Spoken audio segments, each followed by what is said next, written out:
திரு குடந்தையரசன், பிரதானமாக இங்கே நான்கிட்ட இப்போ வந்து காவிரி மகாகதாது பிரச்சனைகள் இருக்குது. அதை பற்றியெல்லாம் பெருசாக வந்து பேசுகிறதோ இல்லை எதிர்கட்சி வந்து அனைத்து கட்சி கூட்டம் போடணுன்றாங்க, கூட்டம் போடல.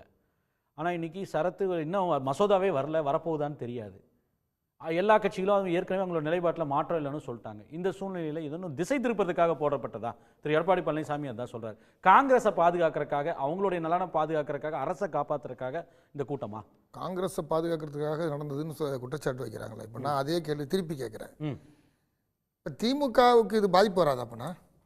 அப்போ திமுக போன தடவை துடிச்சதுலாம் எதனால் துடிச்சிச்சு? அப்போ இன்னைக்கு கூட வந்து நம்ம என்னன்னா காங்கிரஸுக்கு ஏன் காங்கிரஸுக்கு பலவீனமாகுது? எல்லா தொகுதியிலையும் வந்து சிறுபான்மை சமூகமாக இருக்கிறவங்க அல்லது காங்கிரஸுக்கு ஆதரவாக இருக்கக்கூடிய இடங்களில் அந்த வாக்குகளை பிரிச்சுறது. இப்போ உதாரணமாக உத்தரப்பிரதேசத்தில் மேற்கு ஊப்பியில் இஸ்லாமியர்கள் பெரும்பான்மையாக இருக்கக்கூடிய இடங்கள்லாம் அவங்களுக்கு வந்து ஸ்ப்ளிட் பண்ணி பிரித்து அங்கே வெற்றி அடையணுன்றது அவங்க நோக்கம். அப்படின்னா இந்தியா முழுக்க அதுதான் நோக்கம். அப்படின்னா அஸ்ஸாமில் அப்படி தான் செஞ்சுருக்காங்க, காஷ்மீரில் அப்படி தான் செஞ்சுருக்காங்க. அப்படின்னா காங்கிரஸ் இதனால பாதிக்கணும், காங்கிரஸ் துடிக்கணும். அப்போ திமுக தொடர்ந்து வெற்றி பெற்று வருதுல தமிழ்நாட்டில் நாடாளுமன்ற தேர்தலில். அப்போ திமுகவுக்கு இது பாதிக்காதா? திமுக ஆதரிக்கான்னு சொல்லிச்சா? திமுக அப்ப நாங்க கேட்கிற கேள்வி என்ன? அப்ப நீங்க காங்கிரஸ் மேல தள்ளுறீங்களே, அதனால அந்த கேள்வி கேட்கிறேன். திமுக அதை சொல்லல, எடப்பாடி பழனிசாமி அவர்கள் அதை சொல்லி காங்கிரஸுக்கு பாதிக்கும், எனவே அதனாலதான் கொண்டு வந்து நடத்துறாங்க அப்படின்னு சொன்னா அப்ப திமுக இதுல பாதிக்காதான்ற கேள்வி நான் எழுப்புறேன். அதனால இது வந்து மடைமாற்றம்லாம் அப்படி கிடையாது.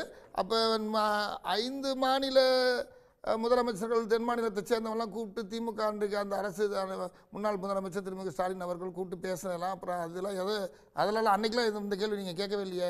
அன்னைக்கு அவங்க கேட்டதுனால தானே வந்து தீர்மானம் போட்டாங்க. இப்போ ஏன் இந்த சர்க்குலர் வரல, இப்போ ஏன் அதை பேசணும்? இந்த மாதிரி பாஜகவுடைய அரசு, மோடி அரசு தொடர்ந்து தமிழர் விரோத போக்கான பல நடவடிக்கைகளை தொடர்ந்து எடுத்து வராங்கன்றது காலங்காலமாக நமக்கு தெரிஞ்ச விஷயம். அது நீட்டாக இருக்கும், நம்ம கேட்குறோம். தென் மாநிலத்தில் புரியுது. அன்னைக்கு விவசாய சட்டமா இருக்கட்டும், அதே தாவேகாக்கு எதிராக திரும்ப வராதா? அன்னைக்கு ரைட் டு ஃபேர் டீலிமிட்டேஷன் தான் அவங்க கூட்டம், அந்த கான்க்ளேவோட பேரு. அந்த மாநாடு நடந்தப்போ, முதலமைச்சர்கள் மாநாடு, அனைத்து கட்சி கூட்டம் நடந்தப்போ ஏன் தாவேகா கருத்தே சொல்ல? கருத்து சொல்லனா அன்னைக்கு வந்து ஆட்சியில் இல்லைங்க.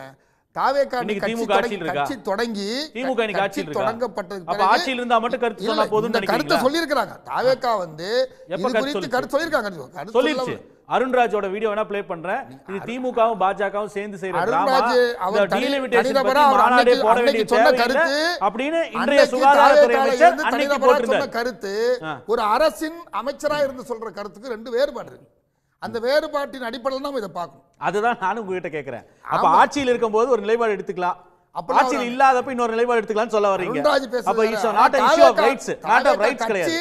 தாவேகா கட்சி எதிர்ப்பு இருக்குல்ல, அன்றைக்கு திரும்ப இன்னைக்கு வந்து நீர்வளத்துறை அமைச்சராக கூடிய ஆனந்த் பொய்ச்சலாளர் அவர்கள் அதுக்கு பங்கேற்று கையொப்பமிட்டு இருக்காருங்க. சரி, தாவேகா சார்பா நான் ஒரே ஒரு கேள்வி கேக்குறேன். அருண்ராஜ் பேச்சு கொண்டு நீங்க அமைச்சர் அதிகாரப்பூர்வமா அரசு என்ன முடிவு எடுக்குதுன்னா இல்லாத பேச்சு கொண்டு இல்ல நீங்க அந்த கட்சி என்ன முடிவு எடுக்குதுன்னா நீங்க இப்ப சொன்னீங்கல்ல திமுக என்ன நிலைப்பாடுன்னு கேக்குறீங்க இல்லையா? அப்போ ஒவ்வொரு கட்சியினுடைய நிலைப்பாடு நம்ம வந்து கட்சிகளா இந்த டீலிமிட்டேஷன் மறுவரையறையை வந்து எதிர்க்கணும் அப்படின்னா அப்ப கட்சி தலைவர்களுக்கு தானே கடிதம் எழுதியிருக்கணும். ஏன் எம்பிக்களை கூப்பிட்டாரு? ஓட்டு போடுறது யாரு? ஓட்டு போடுறவங்க மட்டும் தானா? ஏன்னா இப்ப ஒரு வாரத்துல நான் ஒரே ஒரு கேள்வி கேட்கிறேன். இல்ல என்னங்க கேள்வி இது? என்ன பதில் இது? நான் கேட்கிறேன். நான் ஒரே ஒரு கேள்வி. திமுக எம்பிக்கள்லாம் வந்து யாரும் வந்து திரு மு.க. ஸ்டாலின் சொல்ற கேட்க மாட்டாங்க. அதிமுக இருக்கக்கூடிய 4 எம்பிக்கள் எடப்பாடி பழனிசாமி சொல்ற கேட்க மாட்டாங்க. விஜய் சொல்லிட்டாருன்னா ஓட்டு போட்டுருவாங்க. அதிமுக தலைமையோ திமுக தலைமையோ இந்த கூட்டத்தில் பங்கேற்று இந்த முடிவை எடுத்துட்டு வாங்கன்னு சொல்லி அனுப்பல. உங்களுக்கு என்ன சங்கடம்? எது அதுக்கு வந்து நீங்க அந்த கருத்தை சொல்லணும்ன்றதுக்கு நீங்க தலைவர்களை கடிதம் எழுதணும். சட்ட நாடாளுமன்ற உறுப்பினர் தலைவர்கிட்ட போய் கலந்துட்டு கேட்டுட்டு வருமான்னு கேட்கணும். போயிட்டு வாங்கன்னு சொல்லுங்க. நான் கேட்கிறேன், நாளைக்கு ஒரு இதே மாதிரி ஒரு மீட்டிங் போடுறேன்னு சொல்லிட்டு நாங்க ஒரு கூட்டத்தை கூட்டுறோம்னு சொல்லிட்டு புஷி ஆனந்துக்கோ இல்லைன்னா வந்து ராஜ்மோகனுக்கு ஒரு கடிதத்தை எழுதுனா விஜய்கிட்ட கேட்காம வந்து உட்காந்து அட்டெண்ட் பண்ணிட்டு போயிடுவாங்களா? நாடாளுமன்றத்தில் உறுப்பினர் பதில் சொல்லுங்க. உங்க தாவேகா கட்சியில வந்து யாரோ ஒருத்தர் லெட்டர் உறுப்பினர்களுக்கு எம்எல்ஏக்களுக்கு எழுதினா ஒரு 10 எம்எல்ஏக்கள் வந்து திமுக கூட்டத்துல வந்து ஒரு பொது பிரச்சனைக்கான கூட்டத்துல வந்து எல்லாம் கலந்துட்டு போயிடுவாங்களா? நாடாளுமன்றத்தில் அவங்க கேட்டாங்க விஜய்கிட்ட போய் லெட்டர் கொடுத்துட்டு வாங்கன்னு சொல்லுங்க. நாடாளுமன்றம் நடந்துட்டு இருக்கு. இப்ப இந்த மசோதாவுக்கான ஏதாவது சீரியஸ்னஸா கொண்டு வந்து ஏதாவது தாக்கல் செய்யப்பட்டால் என்ன செய்யறது? ஏன்னா எப்பயுமே அவசரமா திடீர்னு முதல் நாள் கொடுத்து மறுநாள் கொண்டு வந்து திணிக்கிற ஒரு முறையை வந்து நாடாளுமன்றத்தை தொடர்ந்து இந்த மோடி அரசு கையாண்டு விடுறதுக்கு பாஜக அரசு கையாளுது. அந்த மாதிரி ஒரு சிக்கல் வந்தா என்ன செய்யறது என்பதற்காக கூடி பேசுறதுல அவங்கள கூப்பிட்டு என்னன்னு ஒரு கருத்து தான் கேக்குது.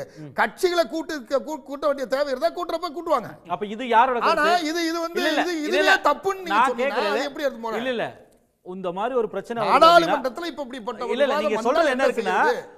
ஓட்டு போட போற எம்பிக்கெல்லாம் என்ன கருத்துன்றத முதலமைச்சர்ட்ட வந்து சொல்லிட்டு போங்க அப்படின்றாங்களா? பரவாயில்ல, இப்ப இருங்க இப்படி இருக்கட்டும். அங்க இருக்க கலந்துகிட்ட நாடாளுமன்ற உறுப்பினர் வந்து எங்க கட்சி தலைமை எழுதுங்க, அங்க வந்து எங்க தலைமை அப்புறம் சொன்ன பிறகு நாங்க வந்து அது சம்பந்தமா முடிவு சொல்றோம்னு சொன்னா கூட பரவாயில்ல. ஆனா கலந்துக்கவே மாட்டேன்னு சொன்னா நீங்க அப்ப லெட்டர் உங்களுக்கு பொறுப்பு இல்லையா? கட்சி தலைவருக்கு பொறுப்பு இல்லையா? நான் அதுதான் கேக்குறேன். அப்ப நாளைக்கு புஷி ஆனந்த் வந்து இல்லன்னா ராஜ்மோகன் கூட்டு வரலைனா விஜய் பொறுப்பு இல்லையா? முதலமைச்சர் விஜய் பொறுப்பு இல்லைன்னு சொல்லலாமா? நாடாளுமன்றத்திலிருந்து கடிதம் திமுக கட்சிகள் எழுதுமா, சட்டமன்ற நாடாளுமன்ற உறுப்பினர்கள் எழுதுவாங்களா? இரு நான் கேக்குறேன். நாடாளுமன்றத்திலிருந்து எல்லாத்துக்குமே கட்சி தலைமைக்கு எழுத வேண்டியதுக்கு கட்சி தலைமைக்கு எழுதுவாங்க, சரி அனுப்ப வேண்டியதுக்கு கட்சி உறுப்பினர்கள் தான் அனுப்புவாங்க. அனைத்து கட்சி உறுப்பினர்கள் தங்களுடைய கட்சி தலைமையிட்ட கேட்டு இல்ல முடிவு எடுக்கணும். இல்ல நீங்க இன்னைக்கு சட்டமன்ற கட்சியில இருக்கக்கூடிய சட்டமன்ற கட்சி கூட்டம் நடத்துனீங்களா? அனைத்து உறுப்பினர்கள் கூட்டம் நடத்துனீங்க இல்ல? எம்பிக்களை கூட்டுறதுக்கு முதலமைச்சருக்கு என்ன அதிகாரம்? அதான் முதல் கேள்வி. அதாவது எம்பிக்கள் கூட்டத்தை கூட்டுறதுக்கு உங்களுக்கு என்ன அதிகாரம் இது இருக்கு? தமிழ்நாட்டின் நீங்க சார்பா வந்து இந்த தமிழ்நாடு பிரச்சனைக்காக சட்டமன்றத்துக்கு தான் உங்க கருத்து முதலமைச்சர் என்னன்றது கூட்டுறப்ப இல்லங்க, நீங்க- தமிழ்நாடு சட்டமன்றத்துக்கு தானே அவர் முதலமைச்சர். எம்பிக்களை கூட்டுறது வேறு கட்சி எம்பிக்கள் எல்லாம் கூட்டுறாரு அப்படின்னா கூட்டு வாங்க வந்து கருத்து பேசுங்கன்னு சொன்னா அந்த கட்சிக்கு தான் அழைப்பு போகணும். தமிழ்நாட்டினுடைய நலன் கருதி தமிழ்நாட்டு மக்களால் தேர்ந்தெடுக்கப்பட்ட உறுப்பினர்கள் தான் அவங்க. அதுதாங்க நான் இந்த கேக்குறேன். அரசோடு அப்ப தொடர்புடையவங்க அந்த அவங்க. கட்சி கிட்ட தானே நீங்க கேட்கணும். கான்ஸ்டிடியூஷன் பாடியில வந்து கட்சி- ஒன்றிய அரசும் இதுவும் ஒரே ஒரு நிமிஷம். வெவ்வேறு இதை ஒரே ஒரு நிர்வாக சிம்பிள் முறையில் இருந்தாலும் அதுக்கு இல்ல முழுக்க குழந்தையரசன் உங்களுக்கு ஒட்டு சட்டத்துல ஒரு உறவுள்ள சிம்பிளான மாதிரி விஷயத்தை நான் உங்களுக்கு நடக்குது. சொல்லிடுறேன். நாளைக்கு பாராளுமன்றத்துல எப்படி ஓட்டு போடணும்னு கொறடா உத்தரவு வந்து திமுக சார்பா கொடுத்தாங்கன்னா ஆமா. கட்சி முடிவை தான் அமல்படுத்தணும். அது எடுத்து நீங்க பாருங்க. வந்து எம்பிக்கள் முடிவு எடுக்க கூடாது. நீங்க எடுக்க போறீங்கன்னு தெரியும். இல்ல நீங்க இந்த சும்மா இந்த வீண் டயலாக் இல்ல. அதெல்லாம் நான் இல்ல. கேட்கக்கூடியது கொறடா உத்தரவை இங்க கொடுக்கக்கூடியது பாருங்க. கட்சி. நேற்று கொறடா வரைக்கும் உத்தரவை கடுமையா கொடுக்கக்கூடியது எதிர்த்தீங்க. கட்சி. இங்க பாருங்க. எம்பிக்கள் முடிவு இல்ல. நேற்று கட்சி வரைக்கும் தான் கடுமையா உத்தரவை பிறப்பிக்க எதிர்த்தீங்க. முடியும். அதுதான் எம்பிக்கள். இன்னைக்கு அந்த அறிக்கையை அந்த மசோதாவை படிச்சுட்டு நாங்க சொல்றோம், ஃபேர் அறிக்கையை பார்த்துட்டு நாங்க சொல்றோம்னு சொல்றதுக்கு பிறகுதான் இந்த முடிவை இந்த கூட்டத்தை கூட்ட வேண்டிய சூழல் வருது. அவ்வளவுதான். சரி